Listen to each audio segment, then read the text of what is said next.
बिस्मिल्लाहिर्रहमानिर्रहीम, अस्सलाम वालेकुम। Welcome back to my YouTube channel Irsam's biology. MDCAT lecture series की आज की इस वीडियो के अंदर हम पढ़ने जा रहे हैं स्केलेटल मसल्स के बारे में।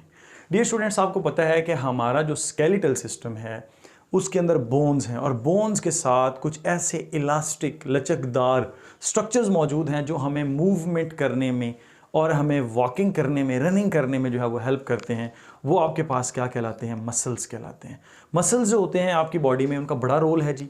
आपके जो पूरी बॉडी के अंदर न्यूट्रिएंट्स को सप्लाई किया जा रहा है, ब्लड जो है वो आपकी बॉडी में गैसेस लेकर आ रहा है, लेकर जा रहा है, उसके पीछे भी किसका हाथ है? मसल्स का हाथ है। जो आप खाना खाते हैं उसके पीछे भी किसका हाथ है? मसल्स का हाथ है।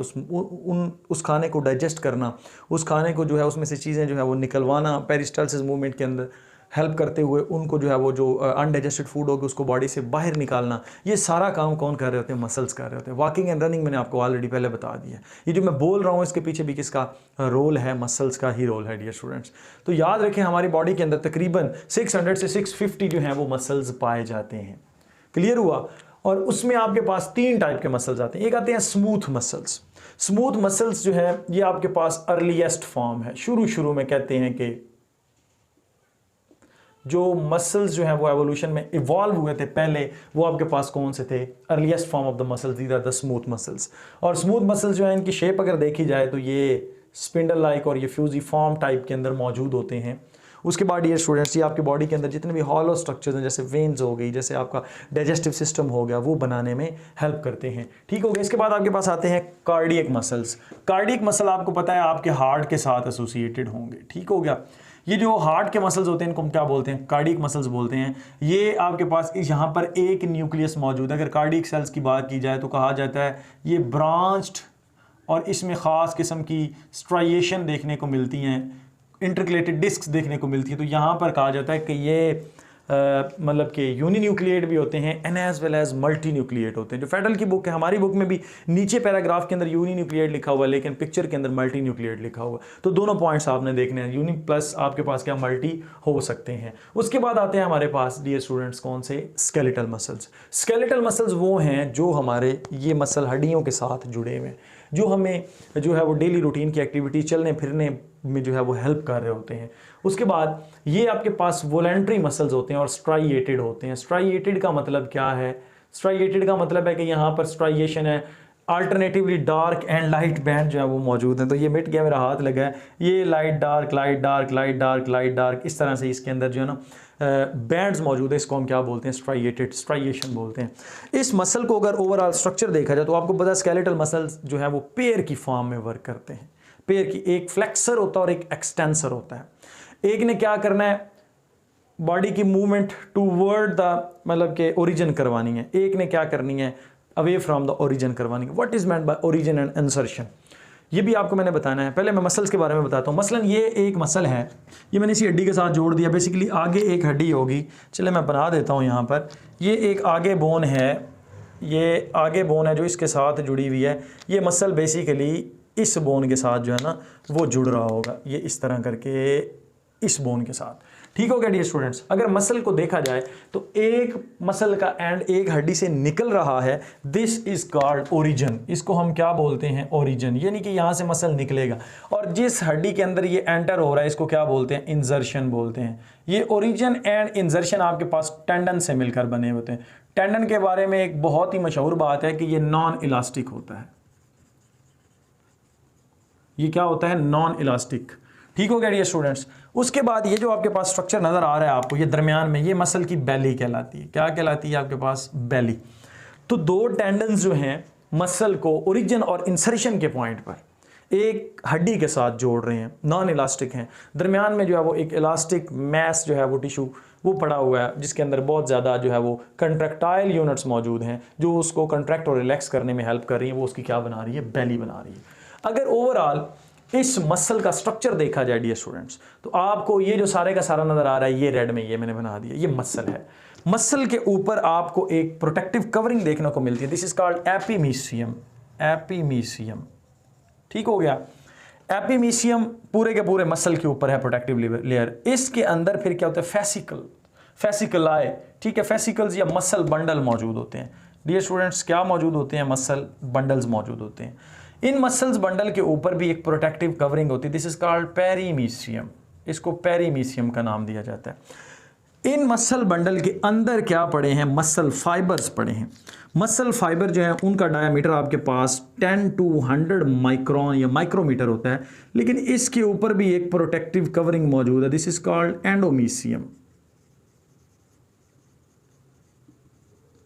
और इस एंडोमीशियम के अंदर ये जो ब्लैक से आपको नजर आ रही है, दिस इज कॉल्ड सार्कोलीमा,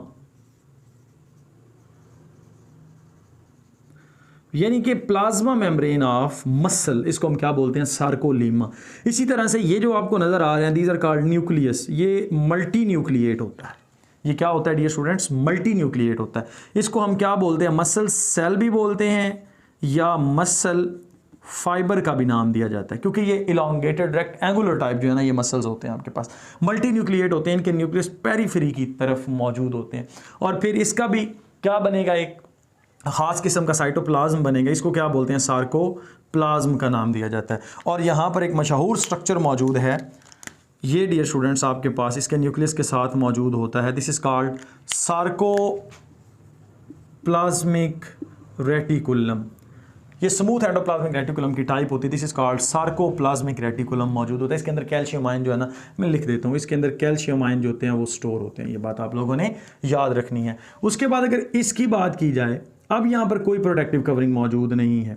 जब मसल फाइबर को देखा गया तो मसल फाइबर बहुत सारे कंट्रैक्टाइल यूनिट से, जहाँ पर आपको लाइट एंड डार्क बैंड जो है वो अल्टरनेटिवली देखने को मिलते हैं, इनसे ये बना हुआ था। तो इनको क्या नाम दे दिया गया, दीज आर कॉल्ड मायोफिब्रिल्स।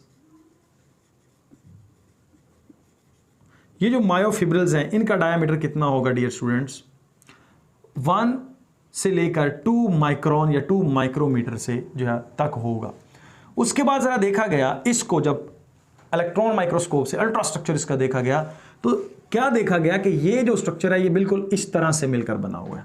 ठीक है, ये आपके पास क्या कहलाएगा, ये आपके पास कहलाएगा, ये जो खास यहाँ पर मौजूद है, these are called myofilaments. Myofilaments इसके अंदर मौजूद हैं।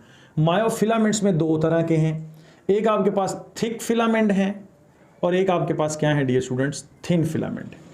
थिक फिलामेंट की अगर बात की जाए तो वो एक ही प्रोटीन से मिलकर बना हुआ, दिस इज कॉल्ड मायोसिन। और ये थिक फिलामेंट 15 से 16 नैनोमीटर जो है वो इसका डायमीटर जो है वो आपके पास होता है और ये एलोंगेटेड टाइप होता है। क्लियर हो गया। तो इसका डायमीटर तकरीबन कितना है, 15 से 16 नैनोमीटर। लेकिन जब हम थिन फिलामेंट की बात करते हैं, थिन फिलामेंट हल्का सा कॉम्प्लेक्स है। थिन फिलामेंट में आपके पास एक प्रोटीन है एक्टिन, ये आपके पास बेसिकली क्या होता है कि 2 चेन्स होती हैं। ठीक हो गया, पिक्चर में आप देख भी सकते हैं ट्रोपोमायोसिन, ये भी आपके पास कितनी चेन होती हैं, 2 चेन्स होती हैं। लेकिन यहाँ पर एक ग्लोबुलर प्रोटीन मौजूद होती है ट्रोपोनिन, ये इसके 3 सब यूनिट्स जो होते हैं वो आपके पास जो है वो इकट्ठे होते हैं, तो ये क्या बनाते हैं, ट्रोपोनिन का एक मॉलिक्यूल बनाते हैं। इसका सारा स्ट्रक्चर जो है वो मैं आपको इंशाल्लाह स्लाइडिंग फिलामेंट के अंदर बताऊंगा, जहाँ पर आपको इसकी क्लियर से समझ आ जाएगी। ठीक हो गया। अब जब ये थिन और थिक फिलामेंट इकट्ठे होंगे तो ये एक कंट्रैक्टाइल यूनिट बनाएंगे dear students, this is called sarcomere. इसको हम क्या बोलते हैं, सार्कोमेयर का नाम देते हैं।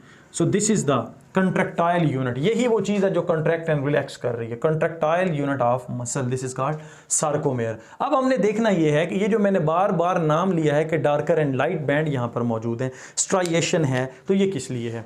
यहाँ पर आपके पास एक डार्कर बैंड आपको नजर आएगा, this is called A band, this is called A band. A band के दरमियान में एक लाइटर जोन आपको नजर आ रही है, this is called H zone. इसको क्या नाम दिया गया है डियर स्टूडेंट्स, एच जोन का, या जोन ऑफ हेले इसको बोलते हैं। इस एच जोन को एक लाइन बाइसेक्ट कर रही है, this is called M line. ये डार्कर बैंड है एम लाइन। जहां पर भी डार्कर का नाम आएगा ये एन आइसोट्रोपिक होगा, देखें ना, एन आइसोट्रोपिक, ये ए बैंड। ठीक है, लेकिन इसके साथ साथ आपको ये जो ग्रीन से नजर आ रहा है, मैं ग्रीन से लिखूंगा, this is called I band. इसको क्या नाम दे दिया गया, आई बैंड का। अब आई बैंड के सेंटर में से एक और लाइन निकल रही है, this is called ji line, this is called ji line. Clear हुआ बेटा। एक जी लाइन और दूसरी जी लाइन बेसिकली कहां से निकल रही है, आई बैंड को जो है वो ऐसे कट करके निकल रही है, उसके अंदर से, उसके दरमियान से निकल रही हैं। और ये इन जी लाइन के साथ क्या चीज़ मौजूद है, ये जो ब्लू के साथ है, this is called actin, thin filament, इसको एक्टिन फिलामेंट भी बोलते हैं, एक्टिन प्रोटीन भी बोलते हैं। ये जो आपको रेड से नजर आ रही है, दिस इज कॉल्ड मायोसिन। ये जो मायोसिन है, देखिएगा, ये जो मायोसिन है इसके ऊपर एक खास किस्म का ग्लोबुलर स्ट्रक्चर मौजूद है, ये एक हेड बनाता है, इसको मायोसिन हेड भी बोलते हैं। इसको क्रॉस ब्रिज का भी नाम दिया जाता है। किसका नाम दिया जाता है बेटा? Cross bridge. यही वो स्ट्रक्चर है जिसने इसकी मूवमेंट करवानी है, इसको कॉन्ट्रैक्ट और रिलैक्स करवाना है with the help of ATP की मदद से। लेकिन अगर मैं बात करूं थिन फिलामेंट की, तो थिन फिलामेंट में आपको इस तरह की एक प्रोटीन नजर आएगी जो एक दूसरे के ऊपर ट्विस्ट हुई पड़ी है। दिस इज कॉल्ड एक्टिन, और इस एक्टिन के ऊपर एक डबल लेयर्ड मौजूद है, दिस इज कॉल्ड ट्रोपोमायोसिन। और यहां पर आपको ये ग्रीन से बना देता हूं, ये जो आपको नजर आ रही है, दिस इज कॉल्ड ट्रोपोनिन। ये कौन सी प्रोटीन है? ट्रोपोनिन। तो मैं नाम लिख देता हूं, ग्रीन का नाम क्या होगा? ट्रोपोनिन। जो ब्लू से है, दिस इज कॉल्ड ट्रोपोमायोसिन, और ये जो आपको दरमियान में रेड से नजर आ रही है, दिस इज कॉल्ड एक्टिन। ठीक हो गया डियर स्टूडेंट्स? याद रखिएगा, ये तीन प्रोटीन्स मिलकर क्या बनवा रही हैं? थिन फिलामेंट बनवा रही हैं, जो कि 7 नैनोमीटर जो है वो आपके पास उसका डायमीटर होता है। क्लियर हो गया? अब ये थिन एंड थिक फिलामेंट्स आपस में इस तरह से जुड़ते हैं कि सेंटर में एक मायोसिन है, उसकी साइडों पर 6 जो है वो एक्टिन होंगी। फॉर एग्जांपल ये एक मायोसिन है, ये उसने क्रॉस ब्रिजेस बनवाने हैं। ठीक हो गया? तो इसके गिर्द कितनी आपके पास डियर स्टूडेंट्स होंगी? एक्टिन्स होंगी। तो वो आपके पास कितनी होगी? 6 होंगी। ठीक है? तो 6 एक्टिन एक मायोसिन को क्या कर रखा होता है? घेर रखा हुआ होता है। क्लियर हो गया? तो यहां तक इसका जो ओवरऑल स्ट्रक्चर था वो मैंने आपको बता दिया, आपको पता चल गया होगा कि सार्कोमेयर क्या है। तो सार्कोमेयर को आप डिफाइन कर सकते हैं कि एक जी लाइन से दूसरी जी लाइन का जो सक्सेसिव डिस्टेंस है वो क्या कहलाता है? जी लाइन कहलाता है। This is the functional unit आप कह सकते हैं। This is actually contractile unit of muscle. यही वो है जिसने कंट्रैक्ट और रिलैक्स करना होता है।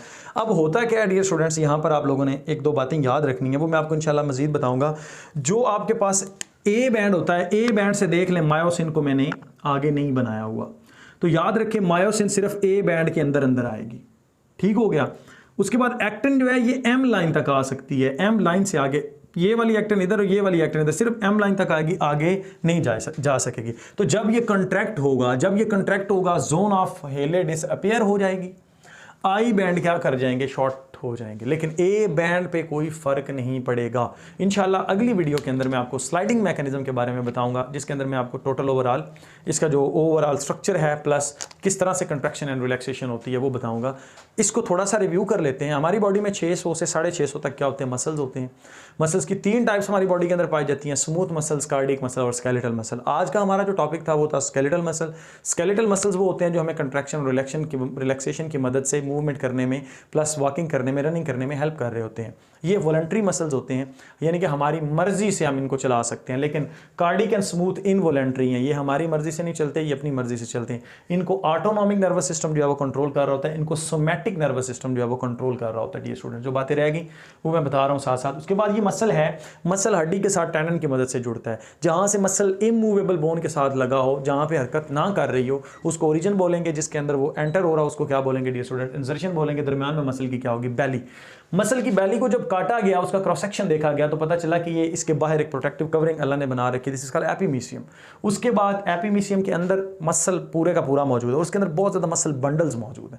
मसल बंडल के ऊपर एक प्रोटेक्टिव कवरिंग है, दिस इज कॉल्ड पेरीमीशियम। इसको फेसिकलाई का भी नाम देते हैं, फेसिकल का भी नाम देते हैं।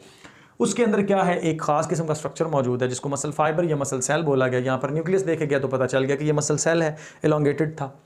ये आपके पास 110 से 100 माइक्रोमीटर्स का डायमीटर देखने को मिलता है। उसके अंदर फिर जब देखा गया डियर स्टूडेंट्स तो क्या थी? मायोफिब्रल्स मौजूद थी। मायोफिब्रल्स जो हैं इसके ऊपर देखें, जो मसल सेल इसके ऊपर एंडोमीशियम मौजूद है और इसकी खास मेम्ब्रेन होती है, दिस इज कॉल्ड सार्कोलीमा। इसके अंदर वही न्यूक्लियस, सार्कोप्लाज्मिक रेटिकुलम और सार्कोप्लाज्म मौजूद होता है। इसके सार्कोप्लाज्म के अंदर एक और इंपॉर्टेंट बात, एक खास किस्म की प्रोटीन मौजूद है सर, मायोग्लोबिन। मायोग्लोबिन मौजूद होती है, आपको पता है। और इसके मसल सेल के अंदर क्या मौजूद होता है, ग्लाइकोजिन मौजूद होता है, ग्लूकोज कंटेनिंग स्टोरेज कंपाउंड। और मायोग्लोबिन यहाँ पर ऑक्सीजन को स्टोर करती है ताकि जब जब मसल को ज़रूरत होगी उसको दे दी जाएगी। जब इसको मजीद देखा गया, अल्ट्रा स्ट्रक्चर देखा गया, तो ये मायोफिब्रिल से मिलकर बना हुआ था। मायोफिब्रिल में लाइट एंड डार्क बैंड नज़र आए, यानी कि हर जगह पर हमें सार्कोमेयर नज़र आए। जब हमने सार्कोमेयर को देखा मजीद तो पता चला इसमें एक ए बैंड था, एक आई बैंड था। आई बैंड को बाइसेक्ट कर रही है क्या आपके पास एक जी लाइन, तो दो जी लाइन का सक्सेसिव जो डिस्टेंस है उसको हम क्या बोलते हैं, सार्कोमेयर बोलते हैं, या आपके पास कंट्रैक्टाइल यूनिट क्या कहलाती है, सार्कोमेयर कहलाती है। सार्कोमेयर का स्ट्रक्चर देखा गया बेटा, तो इसके दरमियान में एक एम लाइन मौजूद थी जो कि जोन ऑफ एले को बाइसेक्ट कर रही थी। जैसे ये मसल कॉन्ट्रैक्ट करता है तो जोन ऑफ एले डिसअपियर हो जाती है, आई बैंड शॉर्टर हो जाते हैं, लेकिन ए बैंड पे कोई फ़र्क नहीं पड़ता। ये होता कैसे है, क्योंकि ये क्रॉस ब्रिज बना लेता है। ये इंशाल्लाह मैं आपको फर्दर बताऊंगा। मायोसिन के एंड पर क्या होते हैं, क्रॉस ब्रिजेस होते हैं डियर स्टूडेंट्स। ये क्रॉस ब्रिज एक्टिन के साथ मिलते हैं। सो एक्टिन एंड मायोसिन आपके पास क्या कहलाते हैं, मायोफिलामेंट्स कहलाते हैं। एक थिन फिलामेंट होगा, एक थिक फिलामेंट होगा। थिक फिलामेंट में मायोसिन आ जाएगी, वो 15 से 16 नैनोमीटर है। थिन फिलामेंट में आपके पास एक्टिन, ट्रोपोमायोसिन एंड ट्रोपोनिन। ये मैंने स्ट्रक्चर ऑलरेडी डिटेल के साथ समझा दिया है। सो आई होप कि आपको ये मेरा लेक्चर अच्छा लगा होगा। Stay connected. Thank you and अल्लाह हाफिज़।